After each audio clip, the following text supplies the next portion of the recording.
রহমানের বান্দারা অন্যায় ভাবে কাউরে মারে না, রহমানের বান্দারা হত্যা করে না, রহমানের বান্দারা কখনো খুনি হয় না, ঠিক না?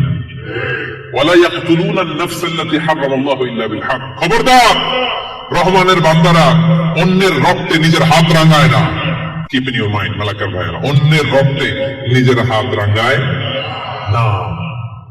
ওয়ালা ইয়াকতুলুনা আন-নাফস, আল্লাহ নাফস শব্দ ব্যবহার করেছেন।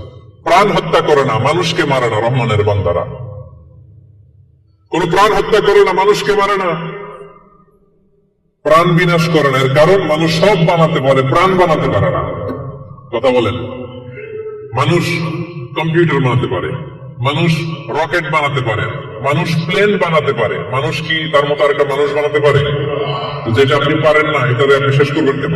যেটা আমি বানাতে পারি না সেটা আমি কেড়ে নিতে পারি? এজন্য খবরদার, রহমানের বান্দারা খুনি হয় না, অন্যের রক্তে নিজের হাতকে রাঙায় না, এটা বড় মহাপাপ। রব্বুল আলামিন কালামুল্লাহ মাজিদে ইরশাদ করেন, মান কাতালা নাফসান বিগাইরি নাফসিন আও ফাসাদিন ফিল আরদি ফাকান্নামা কাতালান নাসা জামিআ ওয়া মান আহইয়াহা ফাকান্নামা আহইয়ান নাসা জামিআ। যে ব্যক্তি একজন মানুষকে হত্যা করলো সেজন্য গোটা বিশ্বের সবাইকে হত্যা করলো, আর যে ব্যক্তি একজন মানুষের প্রাণ বাঁচিয়ে দিল সেজন্য গোটা বিশ্বের সব মানুষের প্রাণ বাঁচালো। পড়েন সুবহানাল্লাহ। কি সুন্দর ইসলাম! দেখেন, আমাদের জান, আমাদের সত্তা, আমাদের নিরাপত্তার কথা ইসলাম কতটা ভেবেছে। এটা মহাপাপ। খবরদার, অন্যের প্রাণ নাশ করা যাবে না, অন্যকে মারা যাবে না। তাইলে হুজুর, অন্যরে মারা যাবে না, আমি তো আমার মারতে পারবো, আমি আত্মহত্যা করে ফেলি নাকি? হ্যাঁ, আপনি আপনার নিজেকেও শেষ করতে পারবেন না, কারণ রুহু আপনি বানাতে পারেন না, তাই রুহু কেড়ে নিতে পারেন না। মান কাতালা নাফসাহু বিশাইইন উযযিবা বিহি ইয়াওমাল কিয়ামা। অন্যকে হত্যা যেমনি পাপ, নিজ হত্যা মানে আত্মহত্যাও মহাপাপ। যে ব্যক্তি যে জিনিস দিয়ে নিজেকে হত্যা করবে, কিয়ামতের দিন ওইটা দিয়েই তার শাস্তি হবে। বিষ খেয়ে যে মারা যাবে, কিয়ামতের ময়দানে কঠিন বিষ শুধু সে খেতেই থাকবে। স্ট্যাবিং করে ছুরি ঢুকিয়ে যে মারা যাবে, ছুরি ঢুকাতেই থাকবে। গলায় ফাঁস লাগিয়ে যে মেয়েটা মারা গেল, ওর শাস্তি জাহান্নামে শুধু ফাঁস লাগাতেই থাকবে, লাগাতেই থাকবে। কিয়ামতের দিন আল্লাহ তাআলা সর্বপ্রথম বিচার করবেন এই রক্তের বিচার।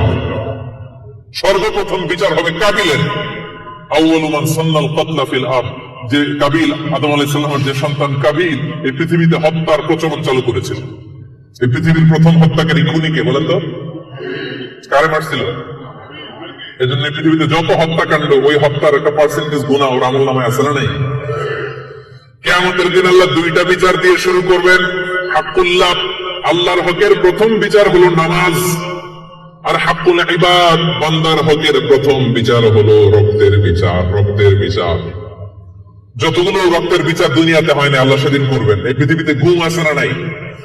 বাংলাদেশের নিউজের শোনেন না, গুম করে ফেলছে, খুন করে ফেলছে, বস্তাবন্দি করে ফেলে দিয়ে আসছে। আহা, দুনিয়ার কেউ দেখে নাই, কোনো প্রমাণও নাই। সেদিন লক্ষ কোটি মানুষের সামনে সেই রক্তের বিচার করবে কে? এজন্য আল্লাহ বলেন, রহমানের বান্দারা অন্যের রক্তে নিজের হাত রাঙায় না।